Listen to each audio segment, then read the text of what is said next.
$50 million. That's the price tag on the machine you're looking at right now. But the truth is, even if you had the money in your bank account today, you couldn't simply walk in and buy it. This is the Obsidian Hexa-Veloce, and there are only 3 of them in the entire world. It wasn't built for the daily commute or for sitting in traffic.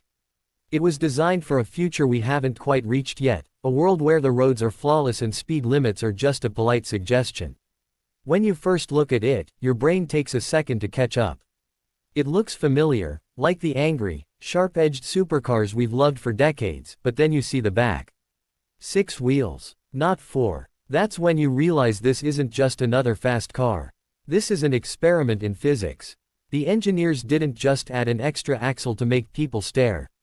They did it because they had to. The power plant sitting behind the driver's seat generates so much force that 2 rear tires simply couldn't handle it. They would just turn into smoke the moment you touched the pedal.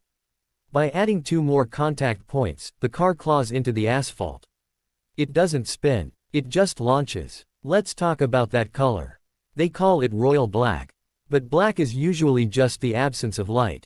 This is different. It feels like a liquid. If you were standing next to it in the studio, you'd be afraid to touch it, thinking your hand might just pass right through the surface like it was dark water. It drinks the light. It hides the lines of the car until a highlight hits it, and then the curves explode into view. And those curves are sharp. The front nose dips low, aggressive and hungry, looking like it wants to slice the air open.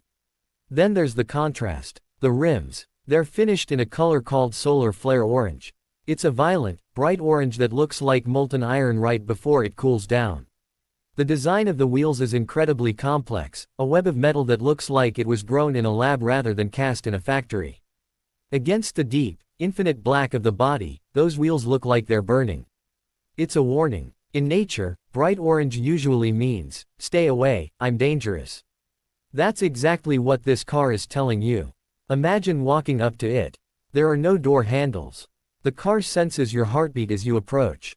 It knows it's you. With a silent hiss of hydraulics, the entire side of the car lifts up. It doesn't just swing a door, the roof and the side panel split and glide away, opening up the cockpit like a fighter jet. You drop into the seat. That's the first thing you notice, how low you are. You're only inches off the ground. The seat isn't just a cushion, it's a living thing. It's lined with a material that feels like silk but grips like rubber. As soon as you settle in, the seat adjusts. It tightens around your waist, supports your shoulders, and molds to your spine. It knows your biometrics. It knows if you're stressed. If your pulse is too high, the cabin lighting shifts to a cool blue to calm you down. If you're tired, it pumps fresh, oxygenated air into your face to wake you up. The steering wheel isn't a wheel at all.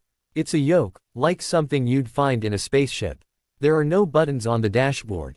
In fact, there is no dashboard. It's just a clean, smooth curve of dark glass. When you touch the start surface, the car wakes up. The glass becomes a screen, wrapping around you. But it doesn't show you boring dials or numbers. It shows you the road. It highlights the path ahead, painting a digital line on the windshield to show you exactly where to steer for the perfect turn. Before we see what powers this beast, make sure you subscribe to AutoVize so you never miss the future of driving. Now, let's talk about the sound. You might expect a roar, a loud explosion of noise that shakes the windows. But the Hexa-Veloce is strange. At idle, it hums. It's a low, deep frequency that you feel in your chest more than you hear with your ears. It sounds like a power station. That's because this is a hybrid, but not the kind you drive to the grocery store. It uses a V12 engine paired with 3 electric turbines. When you start moving, it's silent. You glide out of the garage on pure electricity. It's eerie. You're in a 6-wheeled monster that looks like it should sound like a thunderstorm, but you're moving as quietly as a shadow. But then, you find an open stretch of road. You switch the drive mode to velocity. The V12 wakes up. It doesn't bark, it screams. The sound is high-pitched, metallic, and sharp. It climbs higher and higher as the revs build. And because you have those 6 wheels pushing you forward, there is no drama. There is no tire smoke. There is only instant, painful acceleration. Your head snaps back against the headrest. The world outside the windows blurs into streaks of gray and green. You aren't just driving, you're being fired out of a cannon. The handling is where the 6 wheels really change the game. In a normal car, when you go around a corner too fast, the back end wants to slide out. It wants to lose grip. Here, the 4 rear wheels steer slightly. They pivot, just a tiny bit, to help guide the car around the bend. You feel locked in. It feels like you're riding on rails. You can take a corner faster than your brain thinks is possible, and the car just holds on. It doesn't fight you. It works with you. It's also surprisingly comfortable. You'd think a car this low, with tires this thin, would break your back over every bump. But the suspension is active. Cameras in the nose of the car scan the road 1,000 times a second. They see a pothole before you do. Before the wheel even hits the bump, the suspension softens instantly to absorb the impact, then hardens again immediately to keep the car level. You float over the road. It feels like you're hovering. Let's go back to the back of the car for a moment. That extra length needed for the third axle gives the car a silhouette that we've never seen before. It looks long, elegant, almost like a limousine mixed with a Le Mans racer. The engine cover is glass, showing off the machinery underneath. You can see the gold heat shielding, the carbon fiber intake pipes, the intricate wiring.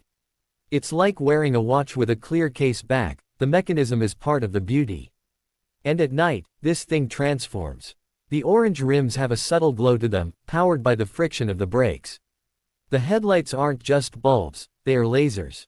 They cut through the dark with a beam so white and so pure it looks like daylight. The taillights are a thin strip of red plasma that floats in the air behind the car, leaving a red trail in your vision as it speeds away. Owning the Obsidian Hexa-Veloce isn't about transportation. It's about art. It's about owning a piece of sculpture that happens to move at 250 miles an hour. It's for the person who has everything else. The person who is bored with Ferraris and tired of Bugattis. It's for someone who wants to arrive in something that makes the rest of the world stop and stare in disbelief. It's easy to look at a car like this and think it's too much. It's too long. It's too expensive. It's too impractical. And you'd be right. It is all of those things. But that's the point. We don't build things like this because we need them. We build them to see if we can. We build them to push the boundaries of design and engineering. Every time a car like this is built, a little bit of that technology trickles down. The active suspension, the hybrid system, the tire compound. 10 years from now, these things will be in the cars we drive every day. But for now, the Hexa-Veloce remains a dream for most of us. A dark, 6-wheeled phantom that lives in climate-controlled garages and only comes out at night. It's a reminder that the automobile isn't dead yet. It's just evolving. It's changing into something new, something wilder. Imagine taking it for a drive on a coastal highway at sunset. The orange light of the sun matching the fire in your wheels. The ocean on one side, the mountains on the other. You press the pedal, the V12 sings its high note, and for a moment, you aren't just a person in a machine. You're flying. You're untouchable. That is the promise of the Obsidian. It's not just speed. It's freedom. It's rare that we see a design that genuinely surprises us anymore. We've seen so many variations of the same shape. But the 6-wheel layout changes the proportions completely. It makes the car look heavier, yet faster. Anchored, yet ready to fly. It's a contradiction. And we love contradictions. We love things that shouldn't work but do. So, take a good look at it. Memorize the lines. Because you probably won't ever see one in real life. It's a ghost. A legend made of carbon fiber and aluminum. It's the kind of car that